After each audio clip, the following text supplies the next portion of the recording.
There's a lot going on in the Republican Party right now. And I know that the party's presidential nominee, their most recent former president, Donald Trump, I know he sucks up all the oxygen in the room, and for obvious reason. He gets all the coverage, he gets all the commentary. But note what is going on in the Republican Party in the Trump era apart from him. I mean, just look at Arizona for a second. In Arizona, they are not only running Kari Lake for Senate. This weekend, Arizona Republicans just chose their state's representatives to the National Republican Party. You know how it's called the RNC, the Republican National Committee? It is actually a committee. Every state sends 2 people to be part of the committee that makes up the RNC, that makes up the National Republican Party. Every state gets 2 choices. This weekend, Arizona Republicans picked their 2 choices. They decided their 2 choices would be this person, who was literally expelled from the state legislature recently after only being there for about 3 months. Here's how that was described in the Arizona Republic. Quote, she was expelled from the Republican-controlled House just 3 months into her term. This after she staged an all-day live-streamed legislative hearing at which her witnesses talked about the many ways in which our elections were supposedly stolen. The highlight was a Scottsdale insurance agent who slimed dozens of public officials and private citizens, making preposterous evidence-free accusations that they all accepted bribes from the Sinaloa drug cartel. The House Ethics Committee unanimously concluded that the state legislator not only knew what that insurance agent was likely to say during that hearing, but that the legislator actually took steps to hide the details from House leadership. Then she lied about it to the ethics panel. Now she's a top-ranking official in the Republican Party. She's one of Arizona's 2 representatives to the Republican National Committee, chosen this weekend by the Arizona Republican Party. But remember, they get to pick 2. The second representative Arizona Republicans just chose to represent their state at the RNC is this person, who was a very special variety of Arizona Republican state senator. Here's how Lori Roberts at the Arizona Republic describes him today. Quote, meet Jake Hoffman, Arizona's new Republican National Committee man. This Queen Creek Republican burst into public view in 2020 when he ran an internet troll farm, paying teenagers to post conservative talking points and baseless conspiracy theories on social media, all aimed at getting then-President Donald Trump reelected.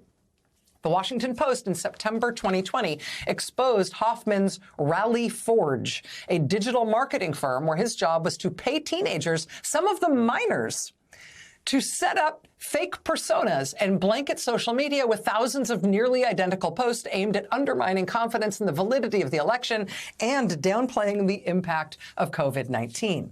In other words, Jake Hoffman wanted to fool you into thinking these were real people spontaneously expressing deeply held conservative beliefs instead of what they were. A group of kids he was paying to deceive you. The posts cast doubt on the integrity of mail-in ballots and said that Joe Biden is, quote, being controlled by behind-the-scenes individuals who want to take America down the dangerous path toward socialism. Quote, it's the kind of thing you might expect to come out of Russia. Instead, it came out of Phoenix. Or more specifically, Jake Hoffman's secret cell of paid teenage trolls. That troll farm in Phoenix was exposed in September of 2020. The same gentleman went on in December of 2020 to be one of the fake electors from Arizona for Trump. He, in fact, is one of the fake electors who was just criminally indicted in Arizona for his alleged role in that scheme. So he was indicted last week and named Republican National Committee man for the state of Arizona just days later. So it's not like they didn't know he'd been indicted. They knew he was indicted, then they picked him afterwards. There are at least 53 people who have now been criminally charged with participating in the effort to keep Trump in power after he lost re-election in 2020. And I'm not talking about the people who physically attacked Congress to try to intimidate and physically stop Congress from certifying the vote count on January 6th. I mean, you can hive all of those hundreds of people off. There are still at least 53 Republican Party officials and lawyers and activists who are facing felony criminal counts other than Donald Trump himself. And this is me making my case to you. I think it is an underappreciated part of the politics of the Republican Party in the Trump era. I think it is an underappreciated part of politics in our country right now as Trump is trying to return to the presidency again, that not only is he in the dock facing felony criminal charges as he tries to return to the White House, but also in the dock are the chair or former chair of the state Republican parties in Arizona and Michigan and Georgia and Nevada, and serving Republican elected officials in all of those states, and they are all swing states. Trump advisor Peter Navarro is in jail right now.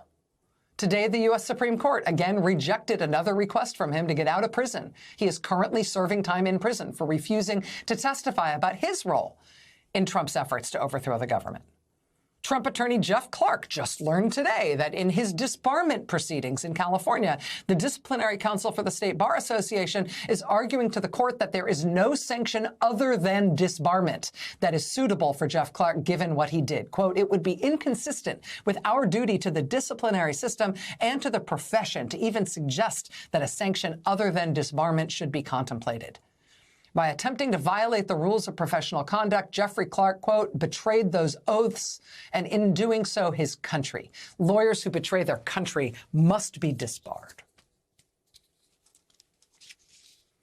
And I know that the former president himself, former president and Republican presidential nominee, I know him being on trial for multiple felonies is an amazing and unprecedented and frankly astonishing spectacle.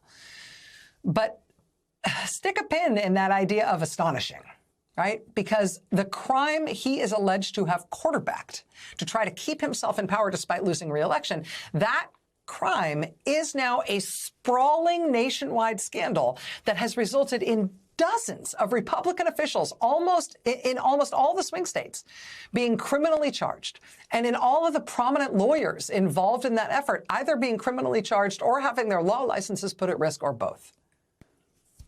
And yes, Trump himself will be back in court tomorrow, and there's stuff to know about that. We're gonna get to that tonight.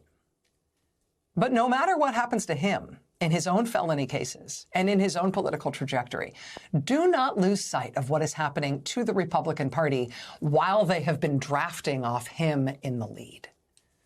Because it is an astonishing story on its own.